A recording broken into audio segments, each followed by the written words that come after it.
Hello, fellow YouTubers. This is William Bitter.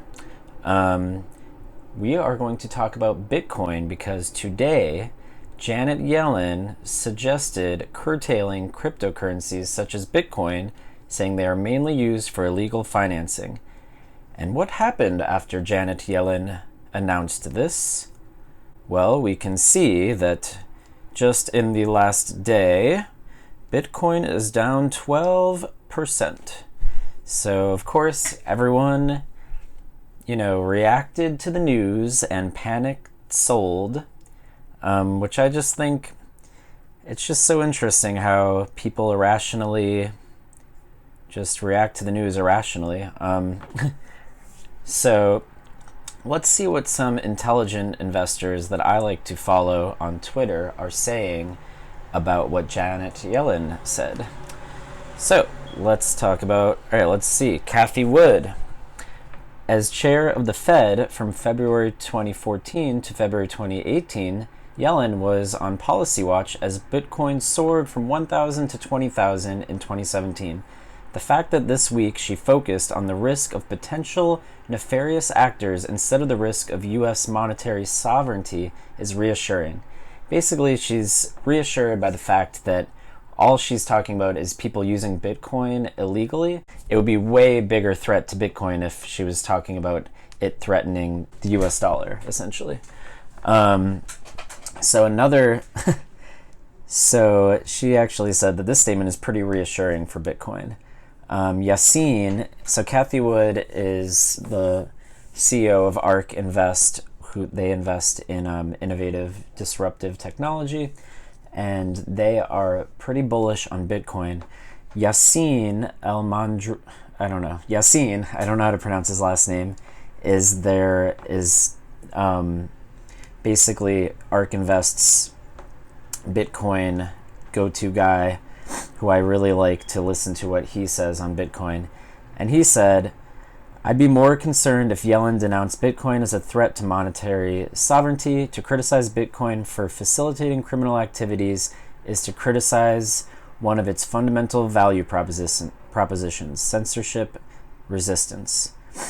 As a neutral technology, Bitcoin cannot identify criminals. This does not make it an inherently criminal tool. Phones, cars, and internet are no less bannable for facilitating criminal activity than Bitcoin is. I'd be more concerned if Yellen denounced Bitcoin as a threat to monetary..." Okay, is this the... so Yassine posts this. Ark has noted in the past, cash transactions account for a larger share of illicit activity than do cryptocurrency transactions on both absolute and relative terms. So, this just shows that just the U.S. dollar, just cash, is used for more illegal activity than Bitcoin. So it's a little silly for Janet Yellen to denounce Bitcoin in this way. So Yassine also shows this chart that actually illicit activities with Bitcoin has actually dropped recently. From 2019 to 2020, it's dropped from 2% to 0.5%, or $20 billion of activity to $5 billion. So it's interesting that she chose to mention it today.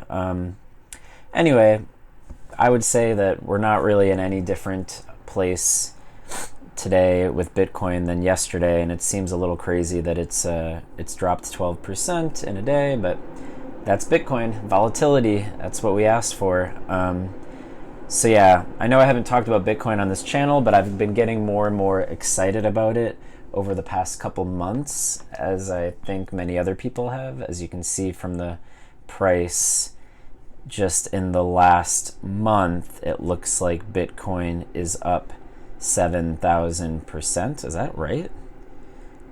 Wait. Oh, sorry, $7,000. Okay, 33. I was like 7,000%.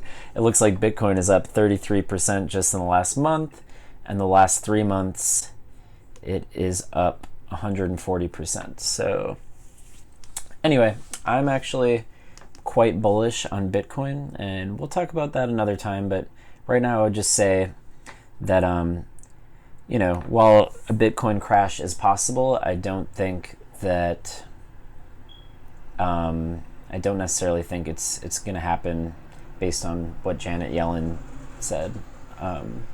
So anyway, let's just keep an eye on Bitcoin. And if you like this video, if you thought this was interesting, like my channel, like this video, and subscribe. It really helps me, motivate me to keep putting out content, and reassures what I'm doing.